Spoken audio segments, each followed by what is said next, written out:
안녕하세요. 이곳을 찾아온 청취자 여러분께 인사부터 먼저 올리도록 하겠습니다. 저는 지금 37살을 먹은 여자로 최근 몇 년간 저에게 일어난 정말 악재가 틀림없다고 생각되는 일에 대해 이야기를 풀어보고자 이곳을 찾아오게 되었습니다. 제 친구가 엄청 즐겨 듣는데 만약 제 사연이 뽑히게 된다면 제 친구가 듣고 깜짝 놀라지 않을까 싶기도 합니다. 저는 세상의 다양한 사람들을 존중하고 또 모든 사람들은 평등하다는 마음으로 한평생을 살아왔지만 요즘 들어서는 조금 다른 생각을 가지게 되었습니다. 남에게 피해를 주지 않고 스스로를 보호할 수 있는 사람들이야말로 존중과 평등을 지지받을 수 있는 사람이라고 생각하게 되었습니다.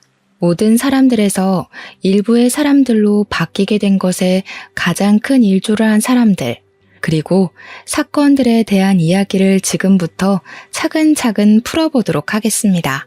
모쪼록 끝까지 들어주시고 저의 가치관이 왜 바뀌게 되었는지를 생각해 주셨으면 좋겠습니다.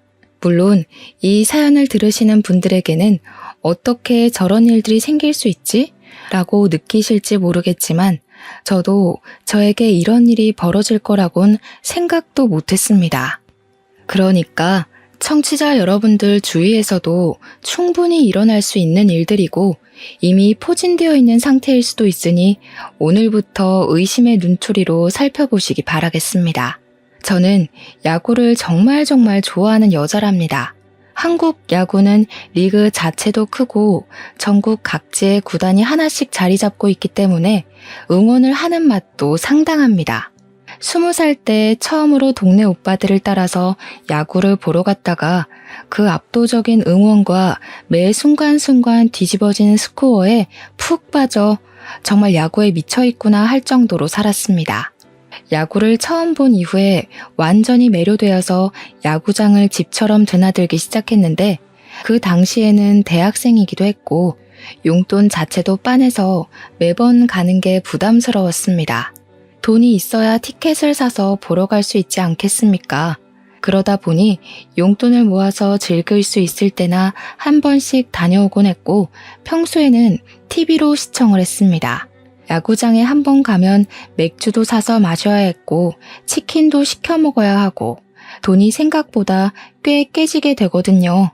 대학을 졸업하고 취직을 한 이후 20대 후반쯤 되었을 때는 저도 여유가 생긴 편이라 야구를 더 자주 보러 다닐 수 있게 되었습니다.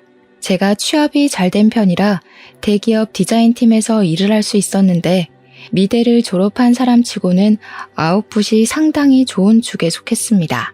대기업 지명 광고의 대부분이 제 손을 거쳐서 탄생했다고 말을 할 수 있을 정도로 열심히 일을 했고 자부심을 가지고 살았습니다. 하지만 대기업 특성상 일이 쉬지 않고 끝내기 무섭게 밀리듯 들어오고 야근을 밥 먹듯이 해야만 했습니다. 처음에는 야근 수당도 챙겨주고 프로젝트가 성공하면 성과급이 어마어마하게 들어왔기 때문에 체력을 엄청나게 소모하면서 일을 했습니다. 젊었을 때야 며칠 잠을 제대로 자지 못하고 일을 해도 몸이 괜찮았는데 몇 년 반복이 되다 보니까 몸이 정말 축나는 게 느껴질 정도로 힘이 들었습니다. 몸만 힘들면 운동이라도 해서 버티겠는데 정신적으로도 스트레스를 너무 많이 받고 사람이 피폐해진다는 게 느껴지더라고요.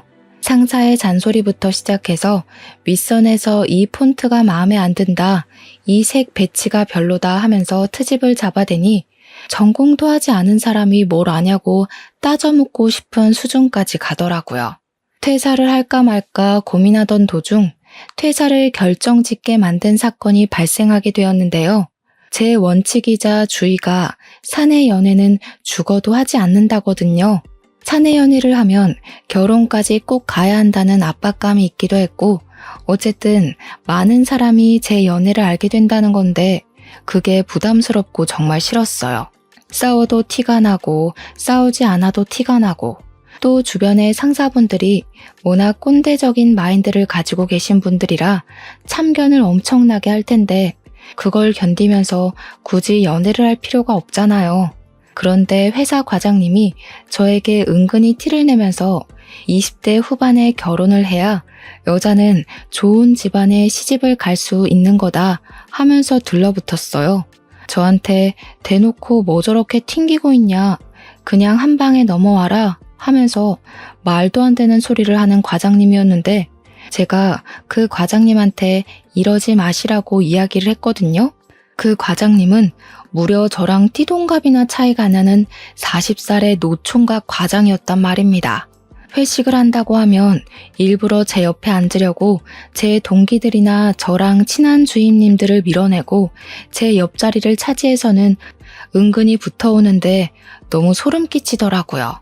주말에 집에서 쉬고 있는데 문자를 보내서는 뭐해? 자니? 밥 사줄까? 술은 네가 살래? 하는 연락을 계속 보내고 정말 나이값을 못하는 사람이었습니다. 저는 28인데 나이 40에 100까지 나온 아저씨가 저한테 계속 저런 연락을 해대니까 정신적으로 너무 힘들더라고요. 얼굴도 별로였고 딱 봐도 아빠 같은 사람이나 다름없었고 심지어 머리까지 점점 빠지고 있는 호라비 같은 남자였다고요. 더 어이가 없는 건 회사 사람들을 어떻게 구워 삶은 건지 과장님이랑 친한 분들이 자꾸 저한테 저만한 남자가 없다면서 은근히 붙여놓으려고 하는 겁니다. 회사 사람들까지 한 통속으로 굴어대면서 대리며 팀장이며 그 과장만큼 착한 사람이 없다고 대기업 다니는 사람 둘이 만나면 잘 먹고 잘 살겠지 하면서요. 그 과장님은 주변 사람들이 자기를 돕는다는 것에 용기를 얻은 것인지 뭔지 저한테 사랑한다, 제가 없으면 자기는 죽을지도 모른다 하는 게 아니겠습니까? 저한테 저랑 사귈 수 있다면 제가 원하는 모든 걸 해줄 수 있다고 해서 그게 너무 짜증나는 나머지 그럼 그냥 죽으세요 하고 보냈어요. 그런데 사내의 소문이 이상하게 나더라고요. 한 여자만 바라보는 순정남에게 매정한 말투로 죽으라고 했다고 제가 나쁜 년이라면서 말이죠. 탕비실에 갔는데 그 무리들의 싸늘한 시선이 진짜 말로 표현할 수 없어요.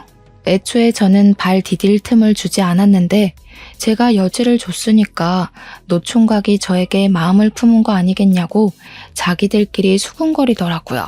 그냥 처음에는 그래, 너네들끼리 잘 떠들어봐라, 나는 그래도 꿈쩍하지 않겠다 하면서 애써 무시하는 마음을 먹으며 지냈었습니다.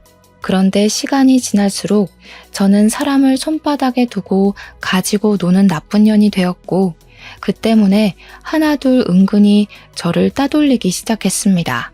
과장님은 저에게 그런 소문은 자기랑 사귀기만 하면 잠잠해질 것이다, 자기는 모은 돈도 많고 능력도 꽤 있으니 연애 없이 바로 결혼해도 좋다 하는 게 아니겠습니까? 저에게 과하게 집착을 하는 그 노총각 과장님에게 저는 점점 진절머리를 치게 됐고 그러면 그럴수록 거머리처럼 들러붙는 행동에 정말 딱 정신이 나갈 것 같았습니다. 견디지 못한 저는 팀장님께 일을 그만두겠다고 이야기를 했고 팀장님은 저에게 별다른 말 없이 사표를 수리해 주시겠다고 했습니다. 팀장님 또한 저와 노총각 과장을 엮던 사람이라 그런지 제가 그만둔다고 하는데 몸이 안 좋냐, 왜 그러냐 이런 말도 없이 아이고 우리 과장 어떡하냐 하는 소리나 하더라고요. 저는 마지막까지도 제가 힘든 것은 생각도 하지 않고 노총각 과장 편만 드는 회사 사람들에게 치를 떨었고 결국에는 회사 감사팀에 가서 직장 내 괴롭힘 신고를 했습니다. 회사 측에 직장 내 괴롭힘으로 인해서 사직서도 냈고 이대로 넘어가기에는 내가 당한 정신적 피해가 크다고 산재 처리를 하고 싶다고까지 했습니다. 처음에는 알아보겠습니다 정도였던 감사팀에서도 제가 고용노동부와 신고센터에 신고를 하겠다, 인터넷에 올리겠다고 하니 일 처리를 빠르게 하더라고요. 회사에서 제 이야기를 꼼꼼하게 들어주고 제가 그동안 들었던 소문과 그 소문의 원흉에 대해서도 차근차근 설명을 했습니다. 저는 퇴직을 했고 그 이후 노총각 과장은 지방으로 좌천이 됐다고 하네요. 그리고 저와 과장 사이에서 저울질을 하며 과장을 도왔던 사람들 모두 직장 내 괴롭힘이 인정되었습니다. 다들 3개월씩 감봉을 당했고 회사 게시판에는 그들이 저를 괴롭혔던 내용들이 숨김없이 전부 실명을 포함해서 기재되어 올라가게 되었습니다. 그 일로 쪽팔리다며 그 좋다는 대기업을 그만둔 사람도 있다고 하니 결과적으로는 잘된 일이라고 생각합니다. 회사 사람들 일부는 저에게 너무하다며 연락을 했고 일부는 고생했다, 버티느라 마음고생 심했겠다 하며 연락이 왔는데 당시에는 모른 척 하더니 이제 와서 왜 그러는지 어이가 없더군요. 저는 회사와 관련된 모든 사람의 연락처를 차단하는 것으로 마무리 지었습니다. 저는 그동안 회사에서 받았던 스트레스를 풀기 위해서 퇴직한 기념으로 야구를 보러 다니기로 결심을 했습니다. 제가 퇴사를 한 시점이 야구의 개막 시점이기도 해서 타이밍이 아주 나이스하다고 생각을 하고 야구 티켓들을 알아보기 시작했는데 제가 퇴직금을 받지 않았겠습니까? 정신적인 스트레스도 풀 겸 쉼없이 달려온 인생이니 1년 정도는 쉬어야지 하고 마음을 먹었기 때문에 아주 큰 마음을 먹고 엄청 비싼 시즌권을 구매하게 되었습니다. 야구를 보러 간다고 생각을 하니 가슴이 두근거려서 잠이 오지 않을 정도로 신이 나 있었습니다. 저는 회사 생활을 잘한 덕분인지 저희 회사 하청업체 사장님들에게서 간간히 외주 제작으로 지명 광고를 부탁하는 일들이 들어오기 시작했습니다. 평일에는 야구가 오후 시간대에 시작을 했기 때문에 아침에 일어나서 야구 시간이 다가오기 전까지는 외주 일을 하면서 용돈벌이를 하기 시작했습니다. 스스로 재택근무에 퇴근 시간을 정해놓고 일이 끝나면 바로 야구를 보러 가기 위해 야구장으로 달려갔습니다. 제가 혼자 가서 맥주도 마시고 안주거리도 하고 하면서 응원을 했는데 저는 워낙 성격이 혼자서도 잘하는 성격이라 그런지 전혀 위화감 없이 잘 다녔어요. 그러다 보니 자주 야구를 보러 오시는 분들이 저에게 말을 걸기도 하고 같이 응원을 하기도 하면서 친구들도 꽤 사귀게 되었고요. 시즌권이라는 게 구매를 하게 되면 지정 자리를 얻게 되는데 제 옆에 우연히도 저처럼 혼자 야구를 즐기는 남자분이 한 분 있었습니다. 저랑 성향이 비슷한 건지 혼자 와서 맥주와 안주를 챙겨서는 주야장천 야구만 보는데 이거저거 물어보는 말도 없고 서로 할 거 딱 하니까 편하고 좋더라고요. 나중에 친해진 사람들은 저에게 혹시 그 남자분이랑 커플인 거냐고 둘이 어쩜 말없이 야구만 보냐고 물어보는 사람들도 있었습니다. 커플은 무슨 개뿔 커플이겠냐고 웃으면서 대꾸를 하고 야구에 집중하기를 한 3달쯤 됐을까요? 그날 경기가 잘 풀리지 않아서 저희가 지고 있는 상황이었습니다. 하필 딱 중요하게 만루의 원아웃인 상황이었고 역전도 가능한 공격 타이밍에 제 맥주가 뚝 떨어지고 말았던 것입니다. 그 타이밍에 시원한 맥주가 너무나도 마시고 싶었고 지금 사러 나가자니 공격 타이밍이 너무나도 중요했고 신경질이 확 나더라고요.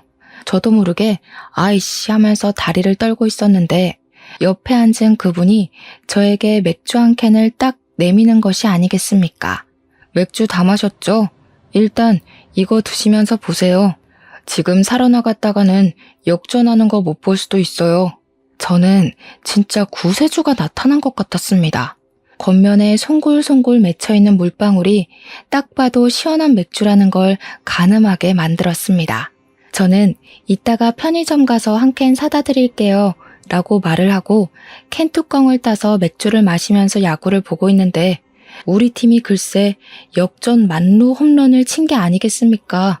진짜 악소리가 절로 나는 기쁨에 옆자리에 앉은 그분과 어깨동무를 하며 응원가를 부르며 뛰기도 하고 좋다고 소리도 지르고 그랬습니다. 그 이후에 공수 교대를 하자마자 헐레벌떡 편의점으로 달려가서 맥주를 사다가 갚아드렸고 제가 과자 사온 걸 나눠 먹으면서 같이 야구를 보기 시작했습니다.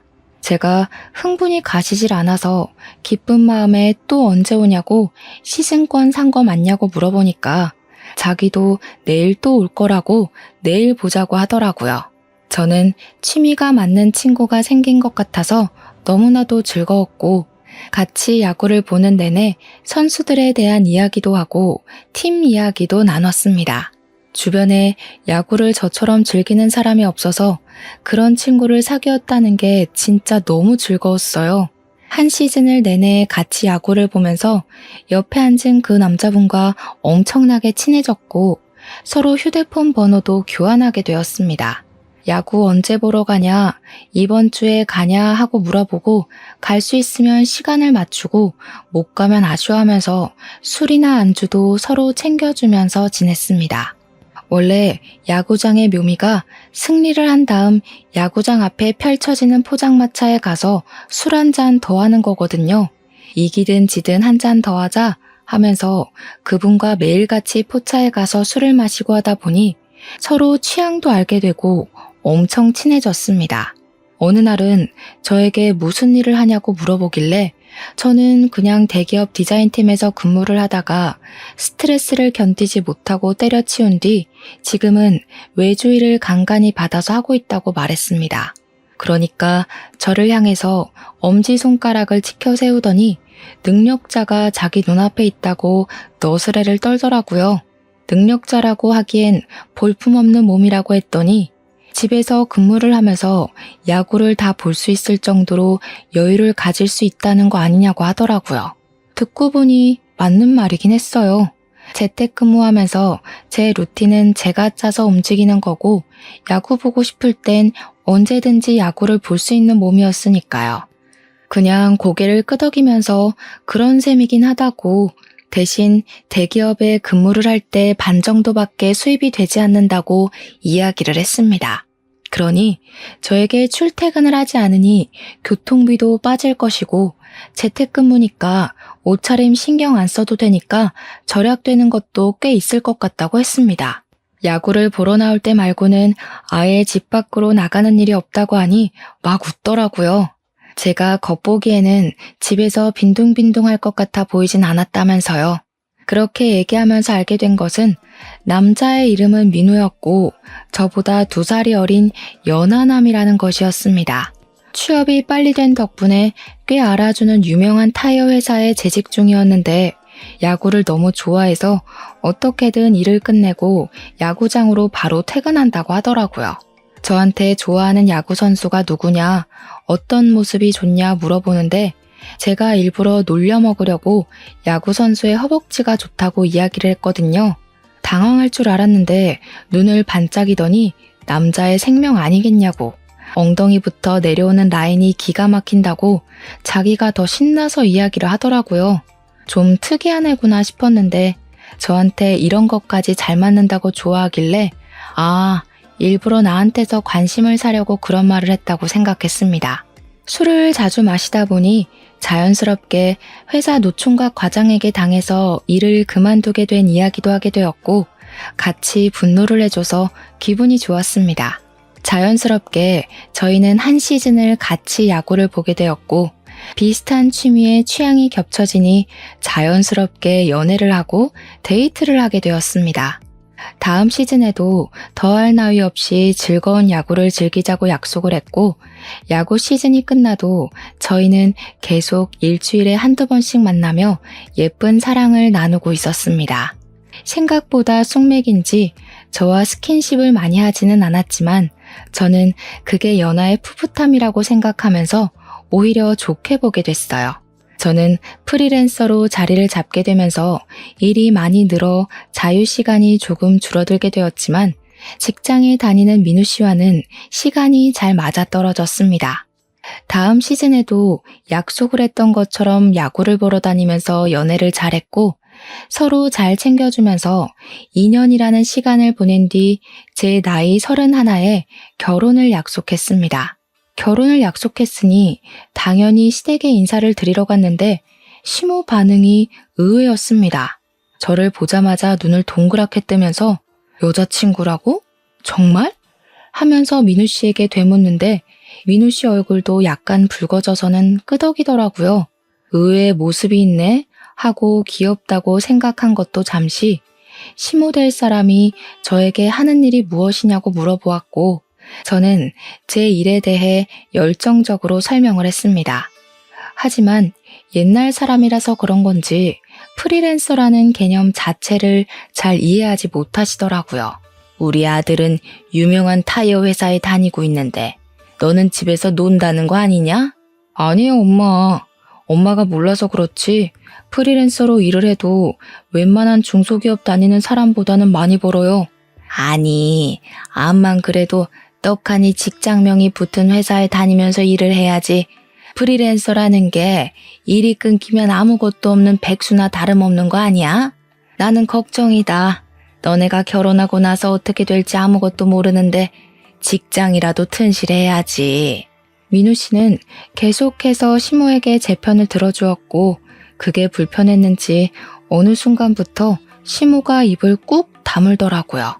물론 민우 씨가 대신 변명을 해주니 저는 아예 입을 열 타이밍도 없어서 편하긴 했지만 시모가 우리 아들을 구워 삶아 먹은 여자 보듯이 보니까 좀 불편하긴 했습니다. 다들 입을 다물었으니 정적이 흐르는 와중에도 끝까지 시모는 표정으로 저에게 마음에 안 든다는 기색을 보였어요. 그 분위기에서 시부가 뜬금없이 한마디를 하셨는데 그 말로 인해서 분위기는 더 험악해졌습니다. 집에서 평생을 놀고 먹기만 한 옆에 내가 알긴 뭘 알겠어. 요즘은 저렇게 자기 전공 살려서 편하게 눈치 안 보고 일하는 게 제일 좋은 거지. 실적 압박도 없고 상사 잔소리도 없고 집에서 편하게 일하는데 얼마나 좋아. 그런데 집에서 평생 놀고 먹기만 한 여팻네라는 말이 시모의 발작 버튼이었는지 엄청 자존심 상해하면서 시부랑 부부싸움이 벌어지게 된 것입니다. 시모는 자기가 집에서 내내 내조를 하고 뒷바라지를 한 덕분에 우리 아들이 떡하니 회사에도 취직을 한 거 아니겠냐고 그게 다 자기 공로라고 이야기를 했습니다. 근데 그 말의 뉘앙스가 마치 우리 부모님은 제 뒷바라지를 하지 않아서 제가 프리랜서로 일을 하고 있다는 식으로 말하는 것 같았습니다. 저도 우리 집에서는 엄청나게 귀한 딸인데 왜 이런 취급을 받아야 하는지 어이가 없었죠 뭐. 시부와 남편의 적극적인 지지로 결국 저와 남편은 결혼을 하게 되었고 저희의 마음을 담아 웨딩 사진도 야구 유니폼을 입고 찍었습니다. 신혼여행도 잘 다녀오고 신혼집에 입성을 하자 결혼을 했다는 게 정말 실감이 나더라고요. 올해도 즐겁게 잘 지내보자고 남편과 손을 맞잡고 이야기를 했지만 저희는 야구 시즌권을 구매할 수 있는 상황이 되지 못했습니다. 제가 갑자기 일이 엄청나게 늘어나게 되어서 야구장은커녕 집에서 TV로 중계를 볼 시간조차 생기지 않았기 때문이었습니다. 거기다가 남편이 갑자기 지방에 있는 본사로 발령이 나면서 저희는 신혼을 시작하자마자 주말 부부로 생활을 하게 되었습니다. 지방 대도시가 본사인 회사라 남편은 승진을 해서 본사 발령을 가게 된 것이긴 하지만 신혼인데 주말에만 만날 수 있다는 게 너무 슬펐습니다. 물론 제가 프리랜서였기에 무리를 하면 따라갈 수 있는 상황이긴 했지만 외주 제작을 하던 일들이 전부 미팅을 해야 하는 일이라서 갈 수가 없었습니다. 일을 조금 줄이거나 무조건 서면으로 일을 받으면 가능하긴 했지만 하던 일까지는 마무리를 해야 따라갈 수 있었죠. 그런데 남편이 원래 본사에서 기숙사를 구해주기로 했었단 말이죠. 결혼을 했으니까 부부가 같이 살 수 있는 소형 아파트를 해주기로 했었습니다. 하지만 그게 회사의 사정으로 무산이 되게 되면서 2인 1실을 사용하는 기숙사에 들어가게 되어 제가 따라가기가 어려워지게 되었습니다. 신혼집의 전세 계약 기간이 남아 있었기에 저는 결국 서울에 남는 것으로 남편과 합의를 보게 되었습니다. 졸지에 주말 부부로 살게 되면서 저희 사이는 더욱 애틋해졌는데 그때부터 시모의 괴롭힘 또한 시작되었습니다. 틈만 나면 저를 불러다가 잔소리와 심부름을 콤보로 찍기 시작하는데 와, 직장 내 괴롭힘보다 더 견디기 힘들더라고요. 우리 아들 기숙사 살면서 밥이나 제대로 먹겠니? 네가 하루 가서 같이 생활하는 직장 동료 목까지 밥 좀 해주고 와라. 그리고 날이 좀 추워진 것 같은데 너만 뜨뜻하게 살아서야 되겠니? 가서 전기장판이랑 이불도 좀 갖다 주고. 아참, 거기 해가 들이쳐서 눈이 부시다고 하던데 커튼을 주문해놨으니 가서 달아도 줘라. 알겠지? 우리 남편 회사에서 삼시세끼 다 주고요. 주변에 배달되는 음식점도 많아서 오히려 살이 찔까봐 걱정이라고 먹는 건 걱정하지 않아도 된다고 연락이 왔었습니다. 기숙사 난방 또한 너무 잘 돼서 추운 걸 느낄 시간도 없다며 더워서 반팔만 입고 지낸다고 이야기도 했고요. 거기다가 커튼, 진짜 너무 어이없지 않나요? 제가 운전을 할 줄 몰라서 그걸 가져다 주려면 기차를 타고 가야 하는데 기차 타고 커튼 들고 기숙사를 찾아가서 장치까지 전부 달아주고 오라고 하는 게 너무 황당하더라고요. 그렇게 6개월이라는 시간이 흐르고 어느 날 남편이 갑자기 저한테 할 말이 있다고 하더니 돌연 퇴사를 하고 싶다고 이야기를 하는 것이 아니겠습니까? 저는 직장 내 괴롭힘이라도 있는 건지 걱정이 되었는데 그냥 서울에 가고 싶다고 향수병에 걸릴 것 같다고 징징거리더라고요. 그러지 말고 다시 서울로 발령받을 수 있게 신청을 해봐라 했는데 지원자도 너무 많고 자기가 아직 짬밥이 얼마 안 돼서 방법이 없다고 하더라고요. 언제까지 주말 부부로 살 수 없지 않냐면서 아직 결혼한 지 1년도 안 됐는데 신혼 초부터 이렇게 떨어져 있는 게 말이 안 되는 것 같다고 저에게 졸랐어요. 저는 남편이 주말에도 가끔 잔업을 할 때가 있어서 혼자 야구를 보러 다니고 있었는데 그것조차 서운하다고 이야기를 하더라고요. 자기는 스트레스 받아서 탈모까지 올 지경인데 저는 혼자 야구 보러 다니면서 잘 지내고 있는 게 배알이 꼴린다나 뭐라나. 그러면서 자기가 어릴 때부터 하고 싶었던 일이 있었다고 퇴사를 하고 그 일을 하고 싶다고 했습니다. 어디 한번 말이나 들어보자 해서 무슨 꿈이 있었냐고 했더니 수의사가 되고 싶다는 게 아니겠습니까? 멀쩡히 회사 다니다가 갑자기 수의사라고 하니까 제가 벙찌게 됐죠. 너무 황당한 소리를 장황하게 늘어놓길래 제가 한 소리를 했습니다. 멀쩡히 잘 다니던 타이어 회사를 그만두고 지금 수의사가 되겠다고 하는 게 말이 되는 소리야? 우리 결혼도 했는데 현실을 봐야지. 그리고 당신이 수의대학을 나온 것도 아니고 갑자기 수의사를 어떻게 할 건데? 그러니까 뭐 대학을 다시 가고 어쩌고 하길래 말도 안 되는 소리 하지 말고 일이나 열심히 하라고 전화를 끊었더니 남편이 시모에게 전화를 해서 징징거렸나 봅니다. 시모가 저한테 수의사도 의사 아니냐면서 짱짱한 직업을 가지겠다는데 왜 말리냐고 우리 아들 공부 잘했다고 편을 들더라고요. 제가 수의사랑 의사는 다른 거 아니냐? 지금 시작하면 뭐 나이 40에 동물병원 차릴 거냐? 그때까지는 뭘 먹고 사냐면서 제가 막 따졌어요. 그러니까 동물을 살리는데 의사랑 똑같은 거라고 남편이 하고 싶어 하는데 뒷바라지 해주겠다는 말도 안 하고 꿈부터 포기하라고 하는 게 너무 이기적이래요. 이제 와서 이기적으로 굴고 있는 게 누군데 적반하장으로 그런 소리를 하는 건지. 어머님, 결혼까지 한 마당에 저희 가족 계획도 세워야 하지 않겠어요? 애는 언제 가지냐고요. 지금 공부하기는 너무 늦은 것 같아요. 남편도 벌써 30인데 지금 수능 보고 한 번에 붙을 거라는 보장도 없고요. 예, 남자 나이 30이면 짱짱한 나이지. 말이 어찌나 안 통하던지 자기들끼리 아주 짝짝꿍이 맞은 건지 답은 정해놨으니까 저는 그냥 알겠습니다만 하래요. 예전에 호랑이 담배 피우던 시절부터 남자가 하는 일에 여자가 간섭을 많이 하면 일을 그르치는 거야. 너는 우리 아들 내조할 생각이나 하고 있어. 그리고 너 결혼할 때 뭐라 그랬니? 너도 돈 번다며? 중소기업 다니는 애들보다 많이 번다고 떵떵거려 놓고 우리 아들 공부 하나 못 시키니? 자고로 남자가 잘 돼야 집안이 서는 거다. 괜히 남자한테 집안의 대들보다 기둥이다 하겠어?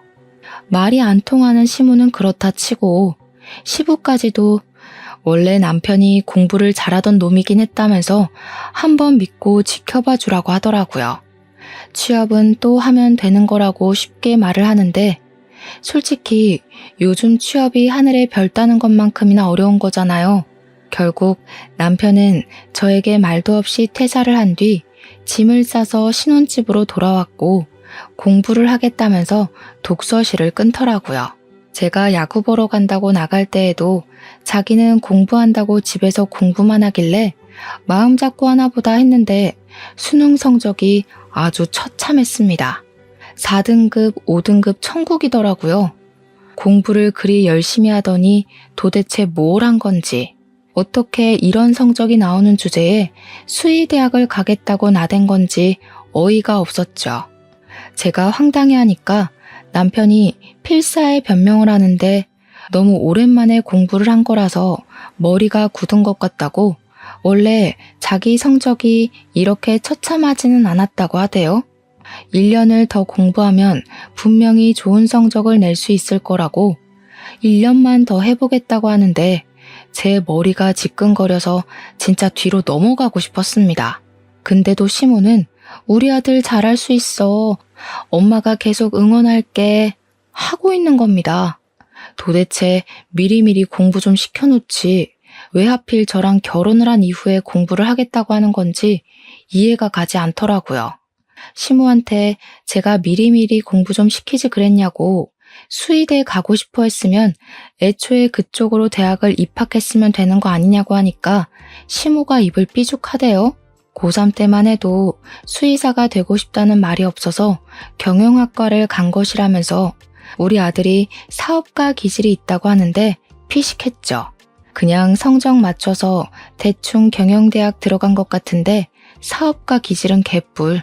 결국 남편은 재수를 했고 저는 1년 동안 외주일에 매달리며 생활비도 벌고 남편 공부도 시키고 문제집도 사주고 강의도 끊어주고 엄청 바빴어요.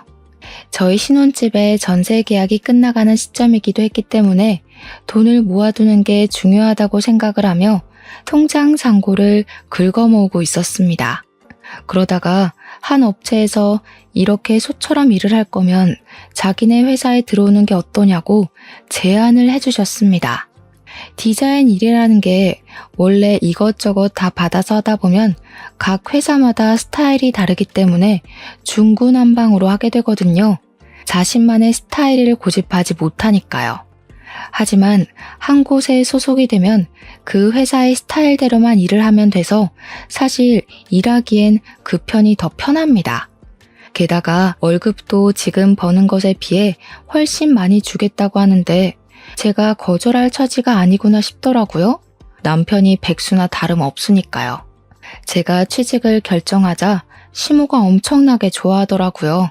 남편이 갑자기 저한테 이때다 싶었는지 자기 학원을 보내달라고 했습니다.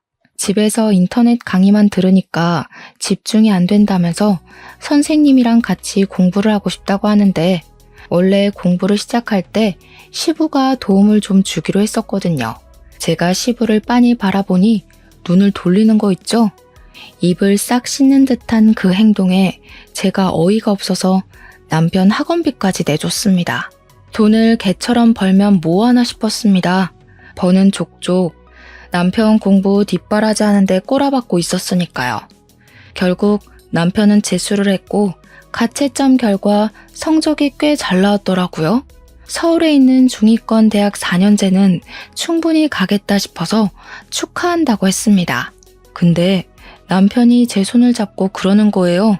이왕이면 사자 이름 붙는 직업인데 학교 이름이 엄청 중요한 거 알지? 내가 이번에 성적이 잘 나오긴 했는데 외국어가 좀 별로였어. 1년만 더 하면 이름 있는 명문대도 갈 수 있을 것 같은데 나 한 번만 더 응원을 해주면 안 될까? 그걸 뭘 물어보고 하니? 당연히 명문대 가는 게 훨씬 좋지. 어차피 우리 며느리가 일을 하고 있는데 너는 편하게 공부만 해. 제 의견은 듣지도 않고 자기들끼리 앞으로 잘하겠다, 꼭 명문대에 붙겠다 하면서 난리가 났고 원서 접수조차 하지 않았더라고요. 남편은 삼수를 시작했고 저는 1년 동안 남편 얼굴도 보기 싫어서 내내 야구를 보러 다니고 주말에는 카페에 나와서 시간을 보내고 했습니다. 물론 제가 취직을 한 이후에 시모의 괴롭힘도 사라져서 나쁘진 않았지만요. 그렇게 삼수를 한 결과 남편은 32이라는 나이에 명문 수의대에 합격을 하게 되었고 그때부터 다시 대학 생활을 시작하게 되었습니다. 입학을 하던 날에 긴장이 된다면서 띠동갑인 아이들이랑 잘 지낼 수 있을까 걱정을 하던 남편은 아주 완벽하게 대학 생활에 적응을 했습니다. 주말에 저랑 가지도 않던 야구를 보러 간다면서 동기들을 만나고 술에 잔뜩 취해서 돌아오곤 했습니다. 학교 등록금도 제가 내주고 있었는데 저는 완전히 찬밥 신세더라고요. 제가 애를 키우는 건지 결혼을 한 건지 이해가 가지 않을 정도였습니다. 남편은 날이 가면 갈수록 밖으로 나돌기 시작했고 저는 결국 열이 받아서 남편을 붙잡고 진지하게 이야기를 할 수밖에 없었습니다. 당신이 대학을 가서 다시 공부를 하고 꿈을 찾겠다고 한 거 나는 지지해. 그렇기 때문에 삼수를 하는 과정에서도 꿋꿋하게 뒷바라지를 한 거야. 그런데 지금 꼴이 이게 뭐야? 우리가 부부인 건지 내가 대학생이 된 아들을 하나 키우는 건지 정말 모르겠어. 맨날 술만 마시고 집에도 늦게 들어오고 동기들이랑 놀러 다니느라 바쁜 걸 보면 내 숨이 턱턱 막혀. 이대로는 나도 더 이상 못 견디겠으니까 우리 이혼하는 게 좋겠어. 제가 진지하게 이혼을 이야기하자 남편이 펄쩍 뛰면서 절대 안 된다고, 저 없으면 못 산다고 난리를 치는 게 아니겠습니까? 저는 남편에게 나 없이도 잘 살고 있으면서 무슨 소리냐고 그냥 시댁에 가서 살라고 했더니 잘못했다고 싹싹 빌더라고요. 그 뒤로는 씨알이 먹힌 건지 술 먹는 것도 자제하고 저랑 시간을 더 보내려고 애를 쓰는 것처럼 보였습니다. 하지만 저와 함께 있는 시간에도 남편이 휴대폰에서 손을 놓지 못하고 누군가와 계속해서 연락을 하고 눈치를 보더라고요. 제가 수상한 마음에 누구랑 그렇게 연락을 하느라 휴대폰을 손에서 놓지 못하는 거냐고 했더니 대학 과제 때문에 그런 거라고 조별 과제를 해야 한다고 했습니다. 제가 힐끔 휴대폰을 곁눈질로 보니까 형 하면서 이야기를 하더라고요. 남자 동기랑 연락을 할 이유가 뭐가 있겠나 싶어서 과제를 한다고 생각을 했죠. 남편에게도 대학 생활이라는 게 있으니까 그냥 그러려니 하면서 지내려고 했어요. 저와 잘 지내려고 노력하는 모습을 보여줬으니까요. 남편은 예과 2년 과정을 마치고 4년을 더 수의학과에서 공부를 시작하게 되었습니다. 예과 2년이 끝나고 자퇴를 하는 애들도 꽤 있다며 남편은 서운해하더라고요. 저는 그런 남편을 보면서 남편 나이가 벌써 34살인데 4년 더 공부하고 나이 40에서야 수의사 되게 생겼다고 걱정이 좀 되었고요.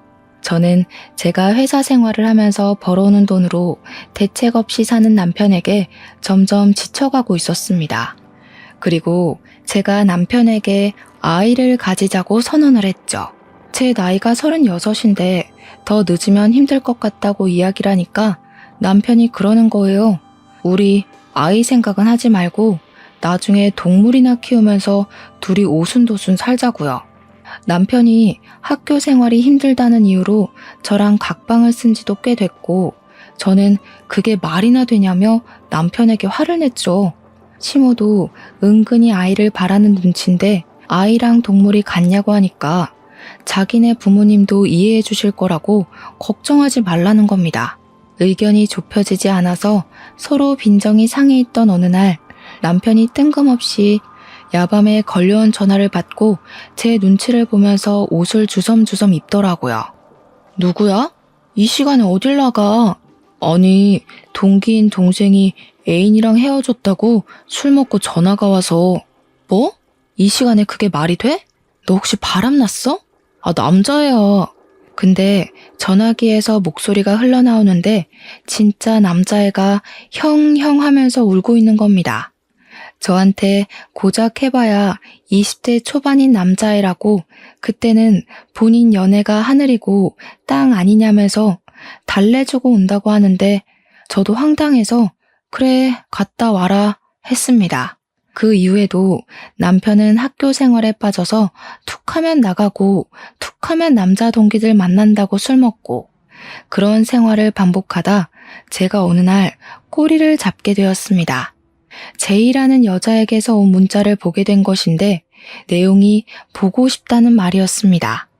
저는 놀래서 남편 휴대폰을 빼앗아 문자 목록을 뒤지는데 남자애들 이름 사이에서 제희 딱 2글자로 저장된 이름을 발견한 거죠. 여자로서 순간 직감이 들었고 문자 내용도 보고 싶다, 뭐하냐, 목소리 듣고 싶다 그런 내용만 가득한 게 아니겠습니까? 저는 배신감에 치를 떨면서 남편에게 해명을 하라고 했고 남편은 사색이 되었습니다. 아니 그런 게 아니라 아무 말도 못하고 계속 그런 게 아니다만 반복하는데 대학을 가서 새파랗게 어린 여자랑 바람이 났다는 게 진짜 믿어지지가 않더라고요. 제가 부들부들 떨면서 당장 시댁에 가서 이야기를 하겠다고 옷을 입고 나오니 남편이 저를 따라오면서 오해라고 변명을 시작했어요. 하지만 저는 들리지 않았습니다. 그리고 그 야밤에 시댁을 찾아가 시부모에게 남편이 바람이 났다고, 대학에 가서 어린 여자랑 바람이 났다고, 그년이랑 야구도 보러 가고 데이트도 했다고 다 고자질을 했죠. 문자를 보는데 저랑 했던 데이트를 그대로 그 여자와 했더라고요. 저는 열받아서 눈물도 나오지 않았습니다. 시부는 진짜냐고 몇 번이나 되묻고는 남편의 뺨을 그대로 내리쳤습니다. 우리 며느리가 뒷바라지 다 해서 대학 보내놨더니 그런 식으로 뒤통수를 때려? 바람을 펴? 아니, 아들 뺨은 왜 때리고 그래? 보아하니 임신도 못하는 게 지가 돈 번다고 우리 아들 무시하고 그랬겠지. 제가 오죽하면 딴 데 눈을 돌렸겠어? 더 들을 필요도 없을 것 같아요. 이혼하겠습니다. 그래, 나도 너 마음에 안 들었어. 꼴랑 그거 본다고 유세 떨기는. 이혼해. 남편은 안 된다고 제 다리를 붙잡고 늘어지는데 시모는 남편 등짝을 때리면서 추잡하게 굴지 말고 이혼하라고 하대요. 남편이 계속해서 협의 이혼을 거부하는 바람에 저는 변호사를 선임해서 소송을 진행했고 상간녀 소송 또한 준비를 했습니다. 전화번호랑 이름이랑 전부 변호사에게 넘기고는 알아서 잘 처리를 해달라고 했는데 이혼을 진행하던 도중 변호사가 저에게 연락을 해왔습니다. 사모님, 제이라는 이름으로 남편분 주변 상간녀를 찾아보고 소장 접수도 다 했는데요. 법원에서 시정 명령이 나왔어요. 그게 상간녀가 아니라 제이라는 사람이 남자라는데요. 저는 제가 들은 말이 뭔 말인지 한참을 생각해야 했습니다. 그러니까 남편이 바람을 피운 상대가 여자가 아니라 남자라는 것이었습니다. 저를 만나기 전부터 그랬던 건지 뭔지 모르겠지만 남편은 양성애자였고 대학에 가서 남자와 바람을 핀 거죠. 어쩐지 저랑 부부 생활도 매끄럽지 않았고 이상형 이야기를 나눌 때도 자꾸 남자 이야기를 그렇게 하더니 그게 저에게 환심을 사려고 한 행동이 아니라 진심이었던 것입니다. 남편이랑 이야기를 하려고 하니 남편은 저에게 시댁으로 오라고 하더군요. 저랑 이혼한다고 시부에게 맞아서 다리를 깁스해서 못 움직인다는 것입니다. 시댁에 가니 시부는 미안하다고 저랑 눈도 못 마주치시는데 시모는 저에게 뻔뻔하게 여길 나타나냐고 한 소리 하시대요. 물어보고 싶은 것만 물어보고 갈 거예요. 당신이랑 바람난 그 상간녀, 상간녀가 아니라 상간남이더라. 제이가 여자가 아니라 남자래. 어떻게 양성애자인 걸 감쪽같이 속이고 남자랑 바람을 피워? 네가 사람이니? 그러니까 남편 얼굴이 창백해지고 시부는 눈알이 돌아가고 시모는 개거품을 무시더군요. 그게 무슨 소리냐고 물어보길래 저도 똑부러지게 말씀드렸죠. 법원에서 상간녀 소송 정보 시정 명령이 내려왔더라고요. 주민번호 뒷자리가 2가 아닌 1로 시작해야 된다고요. 이 미친 정신병자 새끼가, 이 쓰레기 자식, 당장 내 집에서 나가! 시부가 바로 방에서 골프채를 들고 나오시는데 우리 시모는 남편을 붙잡고 우리 아들이 그럴 리가 없다고 막 소리를 치셨습니다. 도대체 누구 인생을 망치려고 나랑 결혼을 했어? 혼자 얌전히 살지. 혹시 나는 네가 남자들을 만나러 다니기 위한 방패막이었니? 그러니 남편이 아무 말도 못하고 울더라고요. 그래서 애도 갖기 싫다고 한 거야? 어쩐지 이상하다 싶었어. 아주 심각한 병에 걸려서 평생 고통받았으면 좋겠다. 그 말을 하고 뒤돌아 나오는데 시모가 저를 붙잡고는 매달리더라고요. 내가 우리 아들 정신병원에라도 보내서 멀쩡하게 만들 테니까 이혼하지 말고 그냥 살아줄 수 없겠니? 내가 잘못했다. 우리 재산도 다 넣어주고 네 눈앞에 나타나지 말라고 하면 안 나타날게. 제발 우리 아들 버리지 마라. 응? 시모는 아들이 남자를 좋아한다는 것을 받아들이지 못해서 그나마 저랑은 결혼까지 했으니 제가 옆에 붙어 있어 주길 원하는 눈치였습니다. 제가 정신 나갔어요? 위자료나 준비하세요. 재산 분할도요. 이혼은 당연히 저에게 유리한 조건으로 이루어졌고 요즘은 꽤 있는 사례라고, 이렇게 이혼하는 사람들이 많다고 변호사가 알려주더군요. 위자료가 입금되자마자 저는 휴대폰 번호도 바꿔버렸습니다. 회사까지 찾아올까 무섭긴 했지만 이혼 서류 마무리되자마자 시댁에 한 번만 더 나를 찾아오면 아들이 양성애자인 거 소문내겠다고 하니 코빼기도 보이지 않더라고요. 제가 위자료 3천만 원을 받고 상간남 소송으로 정신적 피해 보상 금액까지 위자료 1천만 원을 더 받았는데 시부가 저에게 미안하다며 5천만 원을 더 주셨습니다. 그동안 제가 남편 뒷바라지를 한 게 6년이 넘어가니까요. 저는 그냥 감사합니다 하고 그 돈 받고 차단을 해버렸습니다. 그 돈으로 저는 내년에 야구 시즌권이나 구매해서 보려고 해요. 이 돈을 다 쓰지 않으면 자꾸 전 남편에 대한 기억이 떠오를 것 같아 저를 위해 사치도 좀 해보려고 합니다. 저처럼 황당한 일로 이혼하신 분들이 많진 않겠지만 저와 같은 일을 겪고 계신 분이 있다면 당당하게 이혼하라고 전하고 싶네요. 앞으로 이런 일로 기만당하는 사람이 없길 바라면서 글을 마무리하겠습니다. 감사합니다.